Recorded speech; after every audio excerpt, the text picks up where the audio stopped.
I've been friends with Matt, M21, since we both entered college. We share the same program and have been roommates since day one. Generally, Matt's a great guy. However, he struggles with a consistent issue of infidelity. Throughout our time in college, Matt was involved with 5 to 7 different girlfriends, and each relationship ended due to his infidelity. Last January, he began dating Jen, F21, his current girlfriend, and this relationship has surpassed the duration of all his previous ones. My interactions with Jen have shown me that she's a truly wonderful person. She's incredibly polite, stunning, and undeniably committed to Matt. Recently, Matt has also started seeing another person, Cindy, F21. It's become evident to me and my housemates, Kyle M21, Robert M22, Omar M20, that there's a romantic involvement between them. We've met Cindy a few times when she visited our house. In short, Matt confided in us that things with Cindy are progressing rapidly, and Jen remains unaware of this. He informed us that he'll be spending several nights at Cindy's place for the foreseeable future. The dilemma arises because Jen and her roommates live nearby, just a 7-minute walk. Matt believes there's a chance she might drop by looking for him. Consequently, he's asked us to cover for his absences and possibly reassure Jen that nothing questionable is happening. Kyle and Robert are completely supportive of this situation, seeing it as adhering to the bro code. On the other hand, Omar strongly opposes it. Although he hasn't mentioned informing Jen, he's unwilling to cover for Matt and has been advising him to end things with Cindy. I'd say I'm more impartial. I don't condone Matt's actions, but I also believe it's not my role to dictate his relationships. I made it clear to him that while I won't actively seek out Jen to disclose what's happening, I won't fabricate stories about his whereabouts and instead opt to say I don't know. We had a lengthy debate about this, and the consensus among Kyle, Robert, and Matt is that they see my stance as uncooperative. Aside from this, I don't think there is really much I can do. Moving to somewhere else is both economically and logistically unfeasible, so I think trying to avoid stirring the pot is my best bet. As Matt anticipated, she visited our house on Tuesday evening. I bumped into her quite swiftly as I returned from a food run. She inquired about Matt's whereabouts, and I honestly replied that I didn't know at that moment. She mentioned her concern as he hadn't been responding to her texts, which made me feel quite guilty.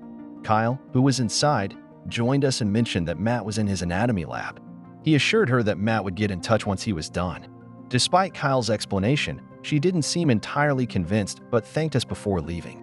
After she departed, Kyle confided in me that Matt was actually on a date with Cindy. Matt typically informs the house group chat when he plans to bring Cindy around to ensure Jen isn't present. He did so on Tuesday night, and Kyle informed him that Jen had stopped by searching for him, prompting Matt to spend the night at Cindy's place. On Wednesday evening, only Omar and I were home. Kyle was with his girlfriend, and Robert had an exam. Around 7 p.m., we received a text on the group chat from Matt, stating his plan to bring Cindy over by 8:30. He asked if Jen had visited. I informed him that I hadn't seen her, and things continued as usual. It's worth noting that Omar declined to respond to these specific messages from Matt, so there was an expectation for me to confirm Jen's presence. A little after 8 p.m., Jen arrived with her friend, Carly, F21. They inquired about Matt's whereabouts as she hadn't seen much of him lately. Before I could respond, Omar advised them to return after 8:30, indicating that Matt should be home then. They left, and I disagreed with Omar about his decision, as I believed it would inevitably stir up drama. However, he remained indifferent to the potential consequences. I texted Matt to warn him about Jen's potential return, but he was driving and hadn't read the message. I eventually gave up trying to reach him and retreated to my room. A little past 8:30, Matt arrived with Cindy, and shortly after, Jen and Carly returned. Omar allowed them in. To cut a long story short, there was a tumultuous scene involving Jen yelling, Matt fabricating stories, and offering apologies. I opted to stay in my room rather than come down since I could hear everything from there. Roughly 10 minutes into the chaos, Jen and Carly departed. Matt then sent Cindy home and was visibly angry about the situation.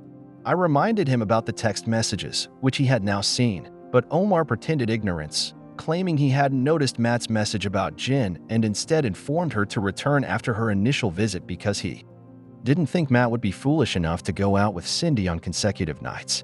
Robert and Kyle arrived home after this, and I briefed them on the entire situation.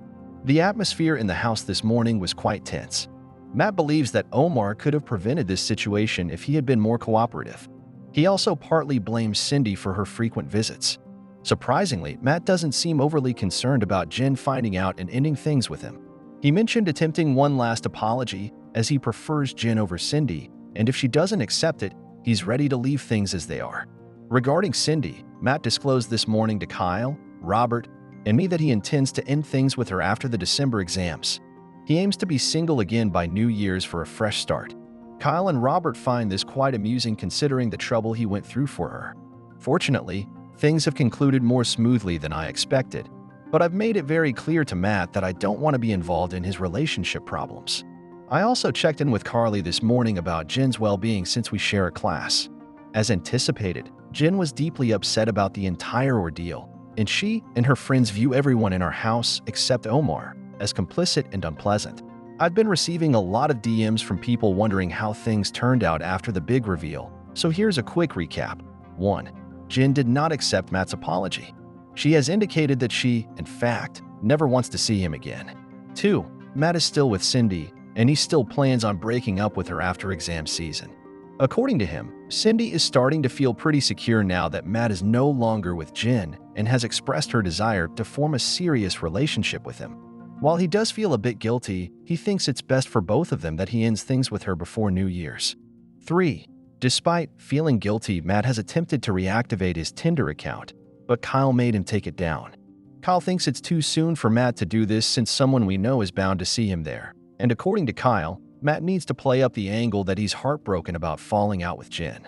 4. Kyle has smoothed things over with his girlfriend by claiming he had no idea Matt was cheating. Robert backed him up on this and expressed that nobody aside from Matt knew. 5. While I did plan on telling Carly the truth about what was going on, considering how quickly Matt, Kyle, and Robert have been moving, I opted against this. Instead, I've told Carly that I also did not know about Matt's cheating. Yes, it's a lie, but since I was against Matt cheating, I don't think it's fair for me to go down with the ship, considering that both Kyle and Robert are getting off relatively scot-free. Apparently, I was convincing enough as Carly told me that while she herself doesn't think I'm so bad, Jin will need time to process what went down, so it's best to give her space. Again, I get it isn't the most appropriate measure, but I really don't think I deserve to be in the splash zone. 6. Omar has expressed his strong disappointment in all of us, but at this stage his voice has become ambient noise according to Kyle. Since I'm fortunately visiting my parents this weekend, I get to be away from the drama and hopefully any potential fallout. Also, since it's relatively earlier, we'll have to wait and see if anything else happens. But I pray, the worst is over. Let's get 1,000 subscribers before the new year on this channel. Love you.